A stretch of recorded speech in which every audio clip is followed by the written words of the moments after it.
If you're new to snow foaming and maybe you'd like to try it out, then you might be interested in one of my previous videos, which I'm going to shamelessly plug right now. It's called What is Snow Foam and Should I Use It? And it gives you an idea of what it actually does and also the costs involved in getting started with it. Now, I was fairly certain that the prices I mentioned were relatively correct. And to break it down very simply, I'm going to give you the gist. If you already have access to a hose pipe and a pressure washer, it should cost you starting around £20. If you only have access to a garden hose, then it should cost you starting around £20. If you don't have access to any water at all, then it should cost you £20. And I thought that was pretty much the normal, you know, looking on eBay prices only, not going for any of the bigger, more well-known brands, but certainly you could spend much more money. Anyway, I don't have access to the same pressure washer I used to, which means I don't have the same use of the pressure washer attached foam lance. And so I thought, well, I could buy an adapter to change it to a different type of pressure washer, the type I do have access to now. And that would have cost me around about £6. But I was looking on eBay and I spotted something which caught my eye. And certainly for the price, I thought really it's maybe worth a go. Say hello to my little friend. Now, before we go into the details of it, I wanted to show you how it works as far as applying snow foam onto the car. Then I'm going to show you the details of all the parts, but I thought we'd get to the meat of it first. So first I'm going to fill this up. This is a 100ml, well actually if you go past the measurements, it's about 120 milliliters reservoir in there to put your snow foam. The part comes in 3 pieces. There is the spray handle nozzle thing, which attaches with a quick release connector into there, where you have your reservoir, and then the little nozzle on the end. This is actually very important because without this, you will get no foam, but I'll explain that later. So let's just fill this up very quickly with some snow foam, and then we're going to try it on the car. And for anybody asking, I'm using Ultimate Snow Foam from Ultimate. Well, I think that's what they're called.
Now that was on level 1, but I'm going to turn it up now, this little dial, to level 5 and show you the difference just to see how much extra foam comes out.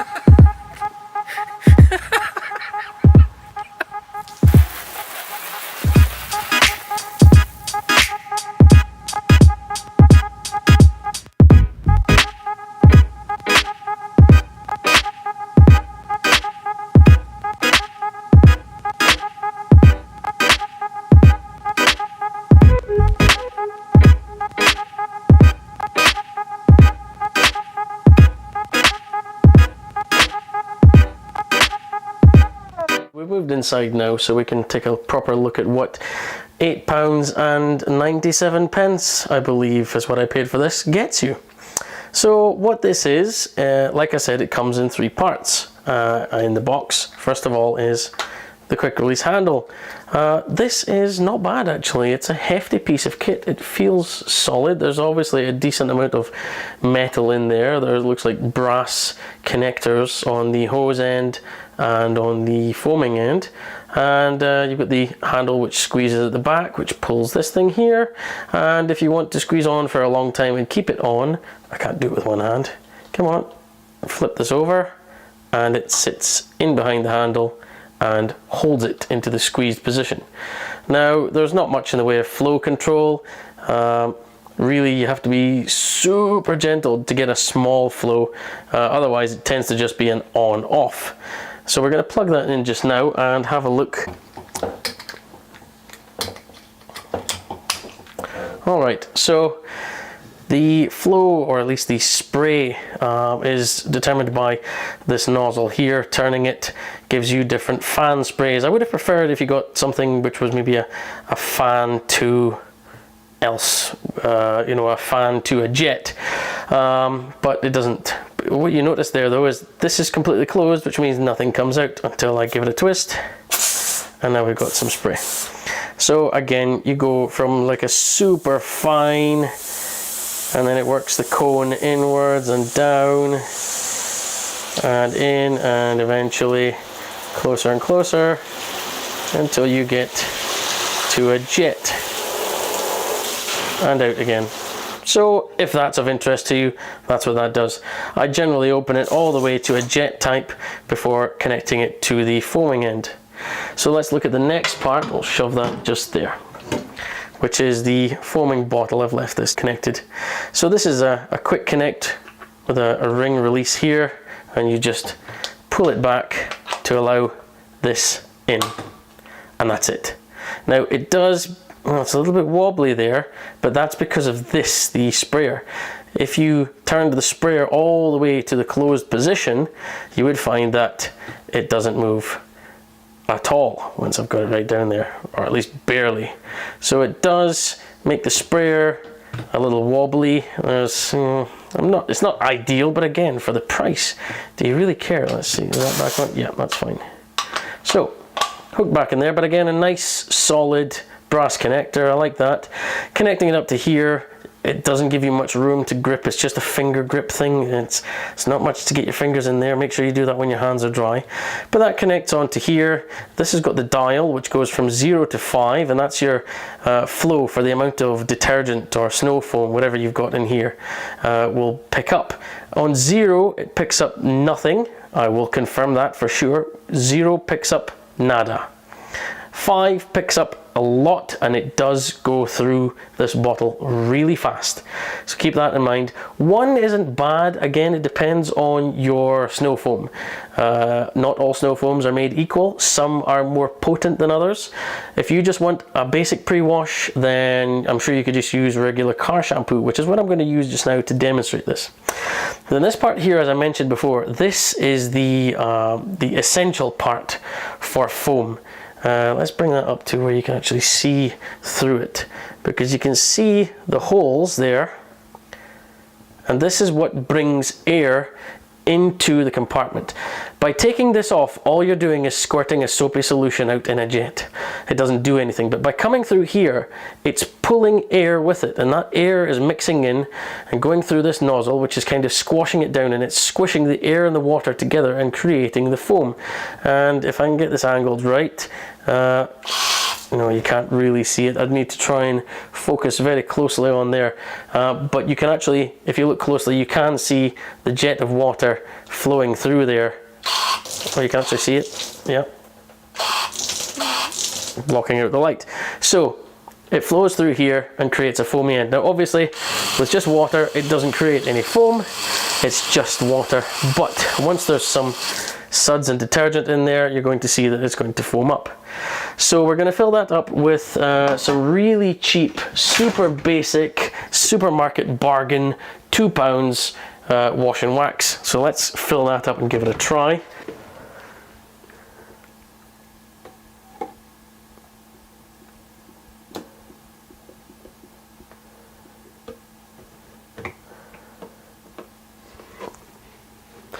if you fill up to just around about the screw threads area, that's about 120 or so milliliters of solution of shampoo, car shampoo, snow foam, whatever it is you want to use with this. You can use pretty much any soapy solution. This is set on 0, and you'll see that there is no foam, no bubbles, nothing at all, and the amount in here has stayed exactly the same. Now, one thing I will say about this wheel is set very low down. It doesn't give you much to grip onto. I'm having to use my nails to give it a twist and a click there. So that's on 1. And now we're getting a little bit of soap. And again, depending on the soap you use, or the snow foam that you use, some will be foamier or soapier than others. And this is just picking up a set amount. So that's level 1. I think they're all going to be slightly different. I don't think there's much of a precise measure on these. There we go. That's on to 2 now, is it? Let me just double check that. Yep, that's 2.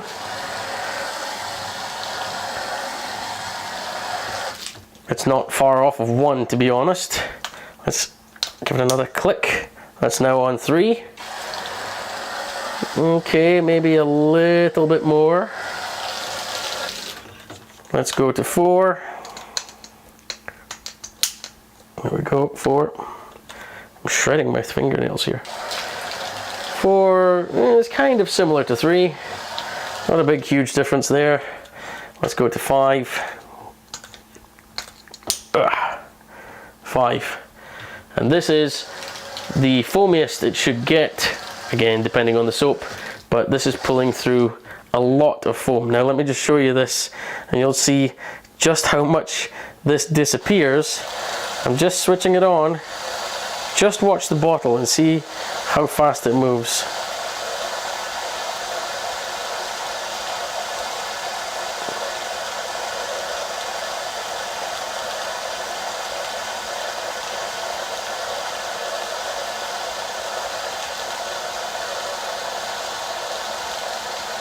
That's really disappearing quickly. Now, it depends on the size of your car. This is not as big as what you will find with the kinds that would connect to your snow foam lance of your pressure washer. It's not as big a reservoir as the other hose end types you would find. I think the main brand name is Gilmore, but they're all roughly the same thing. They're a much bigger bottle. They tend to be a litre bottle rather than a 100 ml bottle. I don't really think this is designed for snow foaming. I think this is designed for something like maybe garden feed or something else. I'm not sure, but it's okay. It does the job. It certainly gives you foam and would provide a pre-wash for your car. It is going to do something. And I mean, even if you use a basic wash and wax like I'm using here just now, that is going to be a kind of detergent which is going to sit on your car for a little bit, certainly more than water would, and it's got an active ingredient in it there, or generally should have, which would allow you to get that ingredient working on the dirt and softening it up and just making it a bit easier to move later on. So that's my review of this less than £9 foaming gun thing, snow foam, car shampoo, who knows. For the money, it's not bad. It's more convenient than pulling out the pressure washer as well. I can just use my hose, pull it out, connect this up, throw some foam into it, and it's done. It's not bad. It's not as good as a real snow foam lance with a pressure washer. It's not going to go as far. I'm probably going to have to fill it up more than once to cover my car, and as you saw, my car is small. If we've got something bigger like my father's Range Rover, it might need 2 or 3 fill-ups to get a good coverage over the car before I go ahead and rinse it off. Anyway, if you want one of these, I'm sure you can find them all over eBay. Just look for a cheap snow foam gun, search by the lowest price, and you're probably going to find one of these. I just found that nobody seems to be making a video of these, and I thought I would give you an idea of what it's like so you can decide if it's worth it for you. That's all for now, folks. Thanks very much for watching. I'll see you in the next video.